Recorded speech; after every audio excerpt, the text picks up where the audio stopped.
జానకంపేటలో ఉన్న శ్రీ లక్ష్మీ నృసింహస్వామి టెంపుల్‌కి 4000 సంవత్సరాల చరిత్ర ఉంది. మనం ఇప్పుడు టెంపుల్‌నైతే విజిట్ చేయబోతున్నాం. ఆ టెంపుల్ చాలా అద్భుతంగా అయితే ఉంటుంది. ఎక్కడ చూసినా ఎత్తైన రాతి బండలతో అయితే ఆ టెంపుల్‌ని నిర్మించారు. ఈ టెంపుల్ దండకారణ్యంలో అయితే కొలువై ఉంది. టెంపుల్‌ని విజిట్ చేద్దాం రండి. టెంపుల్ కంటే ముందు మనం అష్టముఖ కోనేరుని విజిట్ చేద్దాం రండి. పూర్వకాలంలో ఋషులు యజ్ఞాలు చేయగా ఆ యజ్ఞాలకు రాక్షసులు ఆటంకం కలిగిస్తుంటే ఋషులందరూ లక్ష్మీ నరసింహస్వామిని వేడగా స్వామివారు అష్టదిక్పాలకుల్ని అష్టముఖ కోనేరును ఏర్పాటు చేశారు. అష్టమితో కూడిన శనివారం ఇక్కడ స్నానం ఆచరిస్తే గ్రహ దోషాలు తొలగిపోతాయని ఆచారం.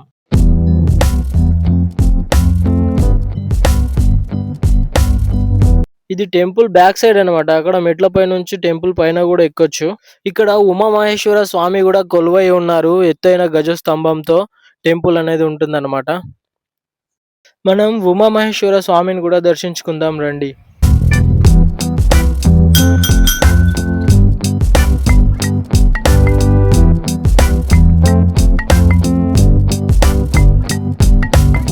ఇప్పుడు మనం లక్ష్మీ నృసింహస్వామిని దర్శించుకుందాం రండి. ఇదే ఎంట్రన్స్ అన్నమాట. ఇక్కడ ఎక్కడ చూసినా ఎత్తైన శిలాఫలకాలతో డోర్ అయితే ఉంటది. ఇదే ఎంట్రన్స్. టెంపుల్ మొత్తం ఎత్తైన రాతి కట్టడాలతో అద్భుతంగా అయితే ఉంటది. మీరు చూసుకోవచ్చు ఇక్కడ. ఈ టెంపుల్ నిజామాబాద్ జిల్లాలోని జానకంపేట అనే గ్రామంలో అయితే ఉంటది. ఈ టెంపుల్‌లో అన్ని దేవుళ్ళ విగ్రహాలైతే మనం చూడొచ్చు. శ్రీరాముల వారు, ఆంజనేయ స్వామి, వెంకటేశ్వర స్వామి, ఓం శ్రీ గురుదేవ దత్త, కుమారస్వామి, షిరిడి సాయి. ఇది టెంపుల్ యొక్క బ్యాక్ సైడ్ అన్నమాట. లక్ష్మీ నరసింహస్వామి అద్భుతమైన మృత్యుంజయ మంత్రం. ఉగ్రం వీరం మహావిష్ణుం జ్వాలాంతం సర్వతోముఖం నృసింహం భీషణం భద్రం మృత్యుం సమామ్యహం. మంగళం నరసింహాయ మంగళం గుణసింధవే మంగళానాం నివాసాయ జానకంపేట వాసాయ మంగళం. స్వామివారిని చూడాలంటే అదృష్టం ఉండాలి. స్వయంగా లక్ష్మీ నరసింహస్వామి కొలువై ఉన్నారు. ఈ టెంపుల్ యొక్క స్టోరీ ఏంటంటే రాక్షసుడైన హిరణ్యకశపుని సంహరించిన తర్వాత ఇక్కడే ఉన్న దండకారణ్యంలో స్వామివారు విశ్రాంతి తీసుకున్నారని పురాణాల కథనం. స్వామివారి ఉగ్ర రూపం తట్టుకోలేక ఋషులు బ్రహ్మదేవుణ్ణి కోరగా దండకా నది తీరంలో ఉన్న శాలిగ్రామాన్ని తీసుకొచ్చి స్వామివారి నాభి అందు ప్రతిష్ఠించారు. అప్పుడు స్వామివారు శాంత రూపం ధరించారు. అందువల్లే ఈ స్వామివారిని శాలిగ్రామ నరసింహస్వామిగా కొలుస్తారు. కాకతీయుల కాలంలో కూడా ఈ టెంపుల్‌ని కొంచెం డెవలప్ చేశారని పురాణాలు చెబుతున్నాయి. ఇక్కడ అష్టలక్ష్మిని కూడా మనం చూడొచ్చు.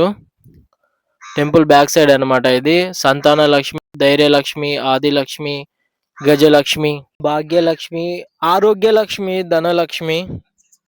నాకైతే టెంపుల్‌లో చాలా ప్రశాంతంగా అనిపించింది. చాలా అద్భుతంగా అనిపించింది. కొంచెం సేపు అక్కడే కూర్చున్నానన్నమాట. చాలా ప్రశాంతంగా అనిపించింది. ఎక్కడ చూసినా ఎత్తైన రాతి పలకాలు చూడండి ఎంత అద్భుతంగా ఉందో.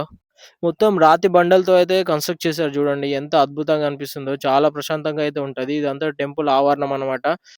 ఇది స్వామివారి రథం అన్నమాట. ఉత్సవాలప్పుడు ఊరేగిస్తారు. ఇక టెంపుల్ నుంచి బ్యాక్ అయితే వచ్చేసామన్నమాట. ఇక్కడ స్వామివారు నాకు అన్నం గూడా వడ్డించారు. దేవుడి దయ వల్ల భోజనం గూడా దొరికింది. పప్పు అన్నం అయితే అదిరిపోయింది. అందులో మజ్జిగ గూడేశారు. చాలా అద్భుతంగా అయితే టేస్ట్ వచ్చింది. బాగా అనిపించింది నాకు. ఈ వీడియో మీకెలా అనిపించిందో కామెంట్ అయితే చేయండి. నచ్చితే సబ్స్క్రైబ్ కూడా చేసుకోండి. సపోర్ట్ చేయండి. 4000 సంవత్సరాల చరిత్ర కలిగిన ఈ ఆలయాన్ని మీరెప్పుడైనా విజిట్ చేసుంటే ఒక లైక్ అండ్ షేర్ కూడా చేయండి. ఇంకో అద్భుతమైన వీడియోతో మళ్ళీ కలుద్దాం. Signing off. Bye bye.